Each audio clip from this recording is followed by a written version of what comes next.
Hi everyone, welcome back to my YouTube channel. এতিয়া মই মোৰ স্কিন কেয়াৰ ৰুটিন ফলো কৰিম মানে এতিয়া ৰাতিৰ সময় হৈছে মই মেকআপ ৰিমুভ কৰিম আৰু মেকআপ ৰিমুভ কৰাৰ পাছত আপোনালোকক দেখুৱাই আছো মই ঘৰুৱা সামগ্ৰীয়ে কিদৰে মোৰ ছালখনৰ যত্ন লওঁ বহুতে হয়তো ভাবিব পাৰে মই কেৱল ভিডিঅ'তে দেখুৱাও ভিডিঅ'ত নহয় মই যেতিয়াৰ পৰাই চেনেলটো ষ্টাৰ্ট কৰিছো তাৰ পিছৰ পৰাই মই কোনো ধৰণৰ মাৰ্কেটৰ প্ৰডাক্ট ব্যৱহাৰ নকৰো এটাই ব্যৱহাৰ কৰো পতঞ্জলি এলোভেৰা জেল আপোনালোকে হয়তো মোৰ বহুতো ভিডিঅ' দেখিছে আৰু সেই পতঞ্জলি এলোভেৰা জেলৰ পৰাও মই বহুতো ঘৰুৱা সামগ্ৰীয়ে নাইট ক্ৰীম হওক বহুতো প্ৰডাক্ট মই আপোনালোকৰ লগত শ্বেয়াৰো কৰিছো আৰু এতিয়া কিদৰে মই মোৰ স্কিন কেয়াৰ লম আপোনালোকক দেখুৱাম ঘৰুৱা সামগ্ৰীয়ে লম মুখখন ধুবলৈ ঘৰুৱা সামগ্ৰীয়ে ব্যৱহাৰ কৰিম গুটেখিনি আপোনালোকক দেখুৱাই আছো আপোনালোকেও যদি বিচাৰে একেবাৰে কম খৰচত এদৰে আপুনি স্কিন কেয়াৰ লব পাৰে এটো আমাৰ এটা ভুল ধাৰণা যে স্কিন কেয়াৰ লবৰ কাৰণে আমাক বহুত দামী বিউটি প্ৰডাক্টৰ প্ৰয়োজন হয় আপোনালোকে ঘৰুৱা সামগ্ৰীয়ে পাৰে আৰু মই আপোনালোকক কৈছো আপোনাৰ ছালৰ বহুতো সমস্যা নাইকিয়া কৰিব পাৰিব যদিহে আপোনালোকে ভালদৰে যত্ন লয় এটো নহয় যে আপোনালোকে বহুত দিনৰ মূৰত এদিন কৰিলে তাৰ পিছতে ভাবি ললে যে মোৰ ছালৰ সকলো ধৰণৰ সমস্যা ভাল হ'ব এদিন ব্যৱহাৰ কৰিব আপোনালোকে তাৰ পিছত যদি ভাল ৰিজাল্ট নাপায় তেতিয়া ভাবিব এৰি দিয়াই ভাল হেতু নহয় আপোনালোকে এটা ৰেমেডি অন্তত এমাহ কৰক যিবোৰ বস্তু আপোনাৰ স্কিনত সুট কৰে সেইবোৰ বস্তুহে আপুনি স্কিনত লগাব আৰু মই আপোনালোকক কৈছোৱে কিদৰে আপোনালোকে পেস্টেজ কৰিব পাৰে কানৰ পিছফালে যিটো স্কিন আছে যিটো বস্তু আপুনি লগাব সেই বস্তুটো এবাৰ আপোনালোকে লগাই চাব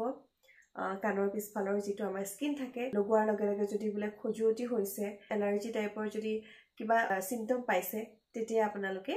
ষ্টপ কৰিব মানে সেই বস্তুটো আৰু ব্যৱহাৰ নকৰিব এতিয়া মই আপোনালোকক দেখুৱাম কিদৰে মই ৰাতি মোৰ স্কিনখন সাফা কৰো ঘৰুৱা সামগ্ৰী বলক আৰম্ভ কৰো প্ৰথমতে মই মোৰ স্কিনখন ভালদৰে সাফা কৰি লম ইয়াৰ কাৰণে লৈছো নাৰিকল তেল মই কোকোনাট যিটো ভাৰ্জিন অইল মই আপোনালোকক আগৰ ভিডিঅ' সমূহতো কওঁ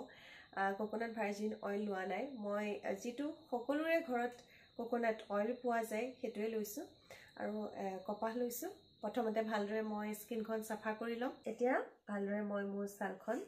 সাফা কৰি লম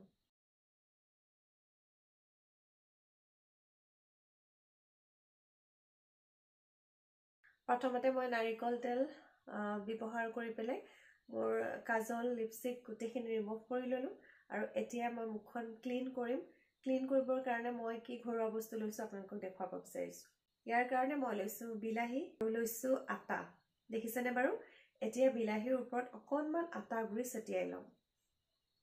এইদৰে আপোনালোকৰ সময়ও বহুত বেছি নাযায় একেবাৰে কম সময়তে আপোনালোকে এনে ধৰণৰ ঘৰুৱা ক্লিনজাৰ তৈয়াৰ কৰিব পাৰে আৰু ইয়াত পানী মিক্স কৰাৰ কোনো প্ৰয়োজন নাই বিলাহীৰ যিখিনি ৰস খুব ভালদৰে আপোনাৰ স্কিনত লাগি যাব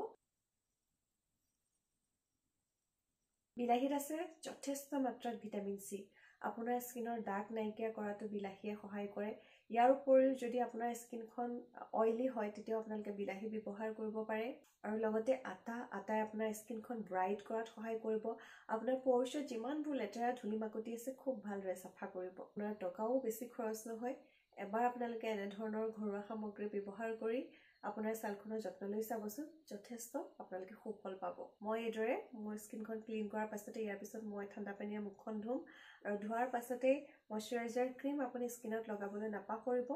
ৰাতি ভালদৰে ছালখনৰ যত্ন ল'ব আৰু ৰাতিপুৱা শুই উঠি দেখিব আপোনাৰ ছালখন যথেষ্ট বগা আৰু উজ্জ্বল হৈ পৰিব ঘৰুৱা সামগ্ৰী আপোনালোকে এনে ধৰণে যত্ন লওক নিয়ৰবা লাইফষ্টাইল চেনেলটোত বিভিন্ন ধৰণৰ ৰেমেডি আপোনালোকে পাই থাকিব যদি ভাল লাগিলে ভিডিঅটো প্লিজ লাইক কৰিব যিমান পাই শ্বেয়াৰ কৰিব আপোনাৰ ফ্ৰেণ্ড সাৰ্কলৰ মাজত আৰু এটা নতুন ভিডিঅ লৈ মই দীপাঞ্জলি পুনৰ আহিম আপোনালোকৰ মাজলৈ আজিৰ ভিডিঅটো ইমানতে শেষ কৰিছো ধন্যবাদ